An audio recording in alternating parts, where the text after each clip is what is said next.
तो अभी मेरे पास कोई अच्छा फ़ोन भी नहीं है इतना। मेरे पास ये ओप्पो का फ़ोन है और अभी कोई माइक नहीं है जिससे मैं अच्छे से साउंड रिकॉर्ड कर सकूं। तो कुछ ऐसी थी मेरी गांव की कहानी, मेरी बचपन की कहानी। मुझे पढ़ने लिखने का बहुत शौक़ था और हम 3 बहनें हैं, बट मैं बड़ी थी और फर्स्ट क्लास में मैं ही जाती थी। बट बहुत गरीब फैमिली थी, इसलिए पढ़ाई नहीं पूरी कर पाई। और फिर भी मुझे थोड़ी बहुत बंगाली आती है, मैं पढ़ लेती हूँ। अब मुझे बोलना बहुत अच्छा आता है, अच्छे से मुझे बहुत अच्छी मतलब मैं बहुत अच्छे तरीके से बोल लेती हूँ बंगाली में। तो कभी मैं बंगाली में बोल के भी वीडियो आपको बना के दिखाऊँगी। तो hello guys, welcome to our channel Mahira blog. आज का ये छोटा सा ब्लॉग फिर से एक मैं नई ब्लॉग के साथ आई हूँ। तो मैंने पिछले ब्लॉग में वीडियो में बताया था कि मेरी बचपन की कहानी, गांव की बातें। तो आज भी मैं वही बता रही हूँ कि मुझे पढ़ाई नहीं आती है, बंगाली में थोड़ा बहुत ही आता है। इतनी नहीं पढ़ पाई थी, मैं बहुत छोटी थी, बट मुझे बहुत अच्छा लगता था, बहुत मस्ती करती थी, खेलने कूदने वाली लड़की थी। फिर यहाँ वहाँ से आ गए, उसके बाद मेरी और 2 बहनें हैं। यहाँ जब हम आए तो मुझे घर में रहना पड़ता था, अपनी दोनों बहनों को देखना पड़ता था, क्योंकि मेरी मम्मी काम करते हैं दूसरों के घरों में। तो मैं उस टाइम भी यहाँ पे भी दिल्ली में आकर के भी मैंने पढ़ाई स्टार्ट नहीं कर पाई थी। मैं उनको देखना पड़ता था मुझे, क्योंकि वो दोनों छोटी थी बहुत ज़्यादा। तो स्कूल एडमिशन उनका हो गया था, उनको देखती थी तो मुझे भी बहुत पढ़ने का मन करता था। और मैं अपने पापा को कहती थी कि मुझे भी लेके चलो। हम गए भी थे, मेरे पापा मुझे स्कूल लेके भी गए थे, बट क्योंकि मैं बड़ी हो गई थी, एज बड़ा हो गया था। मैं जब आई थी तब मैं 5 या 6 ईयर की थी यहाँ पे दिल्ली में जब हम आए थे। और उसके लगभग 3 या 4 साल बाद जब दोबारा मेरी एडमिशन के लिए हम स्कूल गए तो टीचरों ने मना कर दिया, क्योंकि मैं तब तक शायद 8-9 साल की हो चुकी थी। तो टीचरों ने मना कर दिया था। हो सकता था कि कोई अच्छा गाइडर होता, कोई और अच्छा समझाने वाला, गाइड करने वाला, जाके बात करने वाला होता टीचरों के साथ, तो शायद मेरी यहाँ दिल्ली में एडमिशन हो गई होती और मैं शायद पढ़ाई आगे पूरी कर पाती। पर क्योंकि मेरे पापा एक जो बहुत गरीब फैमिली से हैं, वो खुद भी पढ़े लिखे नहीं है, तो उन्होंने ज़्यादा कोशिश नहीं की। और ना मेरी मम्मी ने। मेरी मम्मी तो मेरे पापा फिर भी इतना घूमते फिरते रहते थे, इधर उधर जाने आने, काम के वजह से जाते आते रहते थे बाहर। बट मेरी मम्मी तो बिल्कुल हाउस वाइफ थी और उनको तो बिल्कुल भी कुछ नहीं पता था। तो मम्मी के साथ गए थे, मम्मी ने ज़्यादा कोशिश नहीं किया। उसके बाद फिर मैंने मना ही कर दिया। मैंने कहा ठीक है मम्मी, रहने देते हैं, मुझे पढ़ाई नहीं करनी। फिर मैं इतनी छोटी थी, पढ़ाई लिखाई खेलने कूदने की उम्र में, फिर मैं अपनी मम्मी के साथ हेल्प करती थी। जब वो खाना बनाने जाते थे तो मैं उनके साथ जाती थी, उनकी हेल्प करती थी।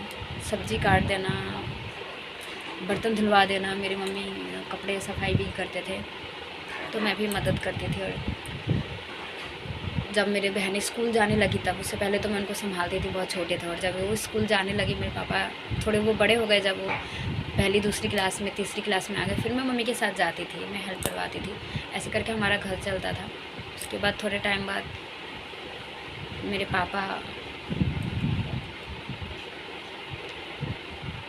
पापा थोड़े ऐसे ही थे, काम वाम नहीं करते थे, घर में रहते थे, जिसके कारण हमें बहुत दिक्कत होती थी।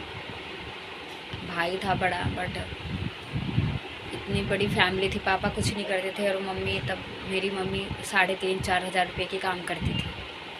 इससे हमारा घर बहुत मुश्किल से चलता था, क्योंकि यहाँ पे रेंट भी देना होता था। और तब जब हम आए थे, मुझे अच्छे से याद है, जब मैं 8-9 साल की 8 या 9 साल की होंगी, तब यहाँ पे दिल्ली में रेंट था 450, 350, 500 ऐसे करके रेंट था। और जो मेरी मम्मी खाने का काम करती थी,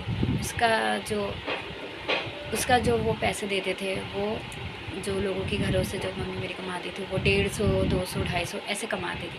तो बड़ा दिक्कत होता था, घर चलता था इस तरह से। तो मैं धीरे धीरे थोड़ी समझदार होने लगी, तो मैं घर में मम्मी को देखती थी, अकेले वो काम करती थी। भाई भी छोटा था, उसको भी कुछ, वो पढ़ा लिखा था, उसने हमारे गांव में बंगाली स्कूल से उसने 7th 8th तक पढ़ाई की है। बट वो न्यू यहाँ पे दिल्ली में आया था, तो उसको इतना कुछ पता नहीं था। तो उसको एक ढाबे में हमने लगवा दिया था मेरे पापा ने, जहाँ पे वो बेचारा बर्तन धोता था, क्योंकि वो लड़का था, छोटा था, उसको तो इतनी समझ नहीं थी, और उसको बस ऐसे ही 1000-1200 रुपये मिलता था, तो घर बड़े मुश्किल से चलता था। फिर मैंने अपनी मम्मी की हेल्प की, और मैंने जब घर का हालात देखा तो थोड़ी मैं जब समझदार हो गई तो मैं अपनी मम्मी के साथ ही हेल्प करती थी, उनके साथ काम पे जाती थी, काम करवाती थी, और ऐसे ही हमारे घर का धीरे धीरे हालत ठीक होने लगा।